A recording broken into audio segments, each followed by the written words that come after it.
We have a selection of different size brushes, and notice they're all natural bristle brushes.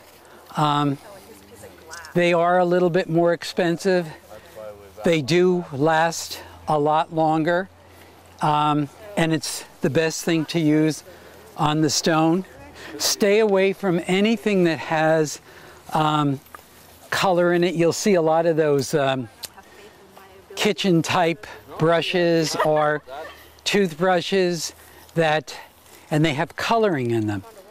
You always run the risk of that. It's a dye, and that's going to come off, and while you're cleaning the marker, it could put the dye or the stain on the marker, and you're never going to get it out. So natural bristle brushes are the best, and as I said, we have different sizes, and we've got these little tiny ones, work wonderful, nail brushes. There's all kinds of brushes that you can use. Rule of thumb is if it's too harsh, if you wouldn't use it on your face, don't use it on a marker. That might be an extreme, but there's a lot to be said about that. Other things, we do have latex gloves. We suggest people wear, not so much when you're using the water, but we use a product D2 that I suggest you use that. Popsicle sticks, wonderful for getting in and around the inscriptions. It's not going to hurt. These aren't just for shish kebab. They are little skewers. Again, great for working on the inscriptions and the symbolism. Toothbrushes. Where are my? I have to watch because Cricket's going to steal my. Somebody asked earlier today about sizes. I have some. Yeah. Nice looking ones, but not the one like you have. Yeah. But different sizes depending on the size of the marker that you're working on. Again, no metal at all.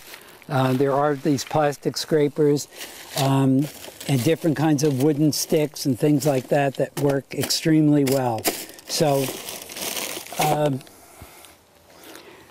things to avoid when you're going to do marker cleaning. One thing I'm going to say, and then we're going to do, that's starting to get shady over there. You don't want to do marker cleaning in the bright sunlight.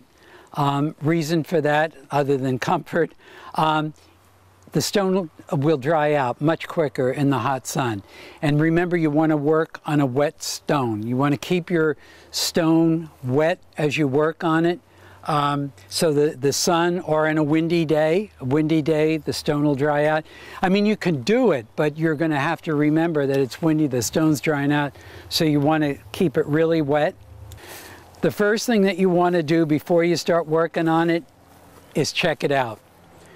Make sure that it's sturdy. Again, from the side, not in front, not in the back. Make sure the marker is secure. And then kind of look around the marker and just see what kind of shape is it in. If you see flaking on the marker, don't even attempt to clean it. You're going to do more damage than you are good.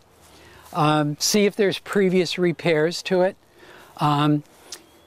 Cracks, just make sure that it's secure, and then you have that in mind when you're cleaning the marker.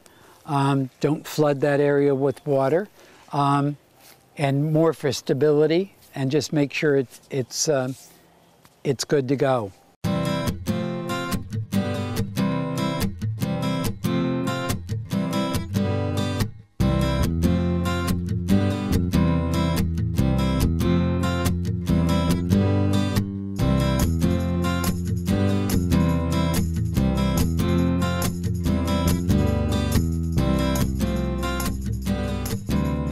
And the marker cleaning, which people are still working on a few markers, taking pictures.